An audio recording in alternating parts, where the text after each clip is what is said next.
We have to keep talking about Manchester United. There is so much going on. There is so many issues to discuss in that game. Erik ten Hag, is his future at Manchester United hanging by a thread? Going to go straight back into the callers.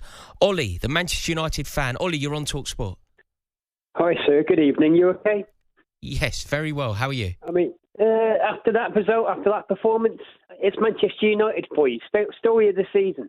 We get on a high after drawing with Liverpool, which we should have won. It wasn't a penalty. Then we come back and play like this. Whenever United fans think we've turned, think we're getting somewhere, this thing happens again and again and again. All these people said about Ten Hag needing to go.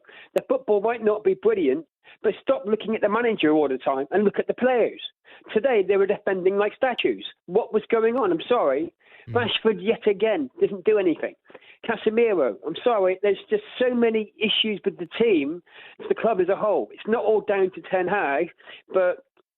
Yeah, do you know what, Olly? I think you're onto something. I do appreciate that on some level, life is very difficult for Erik ten Hag. I think you could almost argue that he's set up to fail. Like, it's a very difficult club to go into. However, at some point, the buck does stop with him. And going away to Bournemouth, being totally outplayed, getting very lucky to get something out of the game.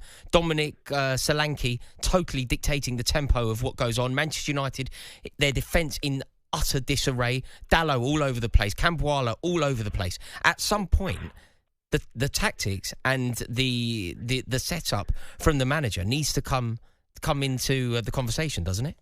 It does. Of course it does. But again, like today, where was the lead? Bruno today was the only one making any effort and putting any fight into that Manchester United shirt. You said Cambuala, the young lad. What was Maguire doing next to him? Maguire should be with him the whole game, talking him through it, making him feel more confident, making him ready when to go, when to stay, and do the job.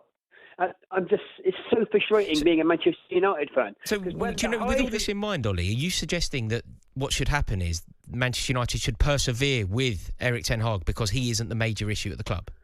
100%. I'm very surprised that you think... We've got some good young players coming through, like I've said, with Garnacho, with Manu. We've got some other ones in the reserves. They're not doing too bad. I mean, look at the under-16, 17s last weekend. We beat Liverpool. I think it was 8 or 9-1 last weekend. Have you seen enough in Erik ten Hag to suggest that he's the man to turn this around? I'm saying if he keeps bringing through the youngsters, and to me, a manager's tenure or term is 3 years. The first year it was brilliant. This year in the league, it's been very poor. I mean, in the Champions League as well, it was very poor. Yes. Manchester United, though, have turned into the Liverpool of the 1990s. A very good cup team, very poor in the league. That's what us Man United fans were saying about Liverpool in the 90s, and now it's our turn. Give it a few more years, and it'll be turning back round again. I think that you've been incredibly generous to Erik ten Hag here, Olly. I really do. I do appreciate that there are a lot of things going on at Manchester United at the moment, but to insulate Erik ten Hag from the criticism today, I think it's so kind of you. The reason why Manchester United are in this state is Erik ten Hag. The reason why so many players are playing so poorly for Manchester United is Erik ten Hag. Erik ten Hag, in fact, signed a lot of these players. Erik ten Hag had a pre-existing relationship with a lot of these players. The reason why Manchester United were launched out of Europe altogether prior to Christmas was pretty much because of Onana. Onana was Erik ten Hag's man. To alleviate him of any criticism is so generous of you. You're going to think I'm mad then. I think Onana has been one of our stars of the season. But literally the reason Manchester United are out of the Champions League... But Olly, the reason why Manchester United dropped out of the Champions League with a whimper, the reason why Manchester United conceded a record amount of goals in the Champions League was Andre Onana. Onana was responsible for Manchester United plummeting out of Europe. It was him. There was 10 other players on that pitch. Yeah, but there's nothing. I mean, Højlund at one point was top goal scorer in the Champions League. Onana was letting goals in left, right, and centre. There's nothing you can do when Onana's throwing the ball in his net away at Copenhagen, is there? There's nothing that anybody else can do. Granted, and that's directly a Ten Hag signing. De Gea took a while to settle. Even Schmeichel in the very beginning took time to settle. If we analyse, let's look at the players that he's brought in. So I do agree with you that the players need to take some responsibility.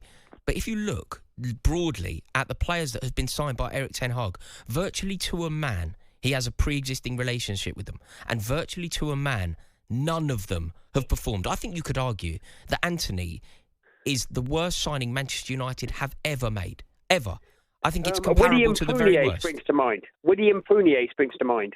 Massimo Taibbi springs to mind. No, but Taibbi didn't arrive with the reputation, and he didn't arrive for £80 million. We have to factor in many metrics when... Also, Taibbi was brought in as a second-choice goalkeeper. It's not the same.